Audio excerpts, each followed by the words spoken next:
हरे कृष्णा, राधे राधे। ठाकुर जी के इस परिवार में सभी लोगों का स्वागत करती हूँ। दोस्तों, आज हम बात करेंगे श्रावण पुत्रदा एकादशी 2021 के बारे में।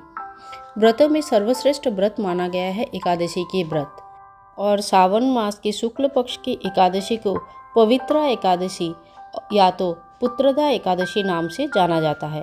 इन व्रत नियमों का पालन करने से भगवान विष्णु को प्रसन्न होने का मान्यता है। तो आइए जानते हैं पुत्रदा एकादशी के बारे में।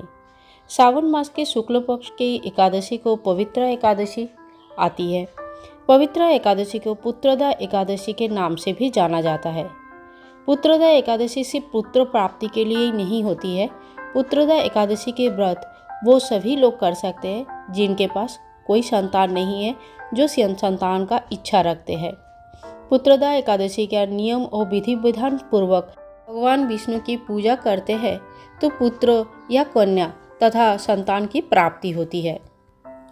पुराणों के अनुसार पुत्रदा एकादशी के दिन सच्चे मन से पूजा अर्चना करने वाले भक्तों को सभी पापों से मुक्ति मिलती है और अंत में वैकुंठ धाम की प्राप्ति होती है।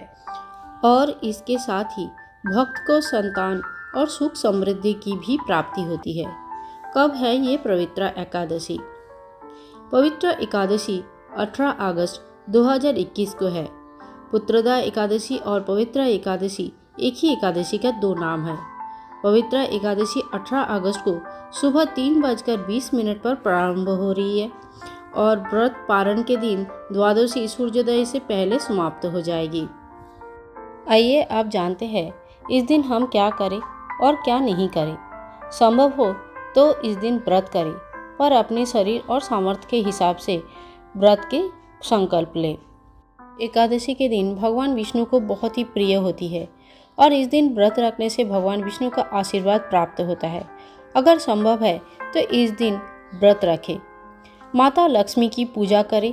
एकादशी के दिन भगवान विष्णु के साथ माता लक्ष्मी की भी पूजा अर्चना की जाती है। मान्यता है कि माता लक्ष्मी के विष्णु के सहित एक साथ जुगलजोड़ी के रूप में पूजा करने से धन की प्राप्ति होती है, साथ में सुख और समृद्धि भी रहती है और सभी मनोकामनाएं पूरी हो जाती है।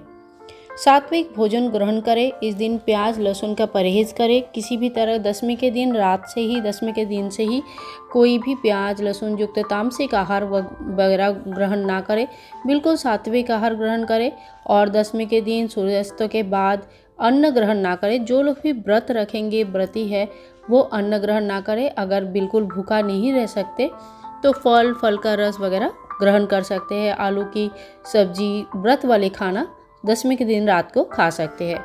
एकादशी के दिन पूरे दिन व्रत रखना होता है, पर ध्यान रखें अपना शरीर और सामर्थ्य अनुसार ही व्रत रखें।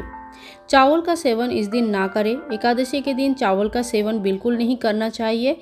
इस दिन चावल का एकादशी के दिन अगर आप दान कर रहे हो तो चावल का या अन्न का दान भी नहीं करना चाहिए। साथ में खुद भी चावल का सेवन नहीं करना चाहिए। अगर आप अन्न दान करना चाहते हैं तो आप द्वादशी के दिन दान करें। ब्रह्मचर्य का पालन करें। एकादशी के दिन, दशमी के दिन और द्वादशी के दिन, एक्चुअली कोई भी एकादशी 3 दिन का पूजा होती है और दशमी से ही इनकी नियम पालन होता है। इसीलिए दशमी से लेकर द्वादशी तक ब्रह्मचर्य का पालन करना जरूरी होता है। अब बात कर लेते हैं पुत्रदा एकादशी की पूजा विधि के ऊपर। पुत्रदा एकादशी के दिन भगवान विष्णु के बाल स्वरूप लड्डू गोपाल जी अगर घर में विराजमान है तो इनकी बड़ी धूमधाम से पूजा होती है। कोई भी एकादशी के सर्वप्रथम सुबह जल्दी उठकर स्नान आदि से निवृत्त हो जाए। घर के मंदिर तथा जहाँ पे भी आप पूजा करेंगे, चौकी लगाएंगे, उस जगह को अच्छी तरह से साफ कर ले। गंगा जल छिड़क के साफ और शुद्ध कर ले। अब मंदिर में पूजा कर ले, दिया जलाए। इस दिन देसी घी की दिया जलाया जाता है। भगवान विष्णु के सामने अखंड दिया जला सकते हैं। अखंड दिया दशमी के दिन शाम को ही जब संध्या आरती होगा तभी प्रज्वलित किया जाता है और ये द्वादशी के पारण के बाद तक प्रज्वलित रहना चाहिए। इस दिन घर में अगर शुद्ध देसी घी का दिया जला सकते हैं तो सर्वोत्तम माना जाता है। संभव नहीं है तो घर में जो तेल से आप दिया जलाते हो डेली का, वो भी यूज़ कर सकते हैं। ध्यान रखें इस दिन भगवान विष्णु के तुलसी की मंजरी, तुलसी के पत्ते चढ़ाना जरूरी होती है। और लेकिन एकादशी के दिन तुलसी के पत्ते तोड़े नहीं जाते हैं। इसीलिए भगवान विष्णु के लिए और भगवान विष्णु के किसी भी स्वरूप, किसी भी अवतार के लिए अगर आपको तुलसी के पत्ते नहीं है तो दशमी के दिन से ही तुलसी के पत्ते निकाल के रखें। इस दिन भगवान विष्णु को सवेरे आप मंदिर में भी पूजा कर सकते हैं, नहीं तो अलग से चौकी लगा के घट स्थापना करके अलग से भी पूजा कर सकते हैं। आप सबसे पहले स्नान आदि कंप्लीट होने के बाद सूर्यदेव को पानी चढ़ाना चाहिए, उसके बाद माता तुलसी को पानी चढ़ाना चाहिए, मंदिर में पूजा कर लेना चाहिए। फिर भगवान विष्णु का अलग से एक चौकी लगाए, वहाँ पे भगवान विष्णु और अगर लक्ष्मी माता एक साथ जुगल जोड़ी के रूप में आपके घर में विराजमान है तो दोनों का पंचामृत स्नान करवाए। इस दिन भगवान को पीले वस्त्र पहनाया जाता है, पीले वस्त्र अर्पण करें, चाहे तो आप पीला वस्त्र दान में भी दे सकते हैं। अलंकार आदि पहनाए, बहुत ही सुंदर से श्रृंगार करें। अगर फोटो है तो फोटो के ऊपर माता के ऊपर चूड़नी जरूर लगाए। धन संपत्ति संबंधित प्रॉब्लम से छुटकारा पाना चाहते हैं या आर्थिक अवस्था अच्छा नहीं है, अच्छा करना चाहते हैं तो भगवान विष्णु के साथ साथ माता लक्ष्मी की पूजा करना भी जरूरी होती है। पुत्रदा एकादशी केवल मात्र पुत्र प्राप्ति के लिए नहीं होती है। जो पुत्र और कन्या संतान आपके ऑलरेडी आप किसी पुत्र और कन्या संतान की माता या पिता हो, इस दिन इनके भलाई के लिए, इनके भविष्य के लिए और इनके आगे आने वाली उज्जवल भविष्य के लिए आप पुत्रदा एकादशी की व्रत रख सकते हैं। पुत्रदा एकादशी के व्रत स्त्री पुरुष कोई भी रख सकता है, ऐसा कोई एकादशी का कोई नियम नहीं है जो ये रख सकते हैं और ये नहीं रख सकती है। भगवान विष्णु की पूजा आराधना करने में किसी को भी किसी भी उम्र या कोई भी तरह का बाधा विपत्ति नहीं है। भगवान विष्णु की आराधना अपने और बच्चों के भविष्य के लिए सभी लोग कर सकते हैं। सुबेरे भगवान को पीले फल, पीले मिठाई, पीला वस्त्र इत्यादि के पीला मिठाई चढ़ाए, पीले फल का भोग लगा सकते हैं। और ध्यान रखें, सुबह और शाम दोनों समय तुलसी माता का भी पूजा होना जरूरी है। तुलसी माता के सामने देसी घी के पर दिया जलाए और अपनी कोई मनोकामनाएं अगर है तो माता को जरूर बोले। माता का कहते हैं कि एकादशी के दिन जो व्रती तुलसी माँ के सामने अपना मनोकामनाएं बोलते हैं, जो उनका आपका जेन्युइन प्रॉब्लम है, जो आपका कोई भलाई के लिए, अपने घर के और अपना भलाई के लिए कुछ भी अगर आप चाहते हो जो दूसरों को हर्ट ना करे, दूसरे के लिए ख़राब ना हो, तो ऐसे कोई भी मनोकामनाएं आप तुलसी माँ के सामने अगर बोलते हो तो वो आपकी ये मनोकामनाएं जरूर पूरी करती है। सुबह के तरह शाम को भी आपको सेम भगवान विष्णु और तुलसी माँ का पूजा करनी है, दिया जलानी है। अखंड दिया अगर पहले से ही जला के रखे हैं तो अलग से दिया जलाने की जरूरत नहीं पड़ती है। तुलसी माँ को संध्या आरती जरूर करें। ध्यान रखें, अगर इस दिन अगर आप फलाहार कर रहे हैं या बहुत लोग ऐसे रहते हैं जो नमक बिना खाए नहीं रह पाते हैं शारीरिक प्रॉब्लम के वजह से, तो सूर्यास्त के पहले ही अपना भोजन ग्रहण करें। सूर्यास्त के बाद भोजन ग्रहण नहीं करना चाहिए। संभव हो तो इस दिन हरे नाम जप करें, कीर्तन करें, भजन करें, माला जप करें, भगवान विष्णु का सहस्त्र नाम जप करें।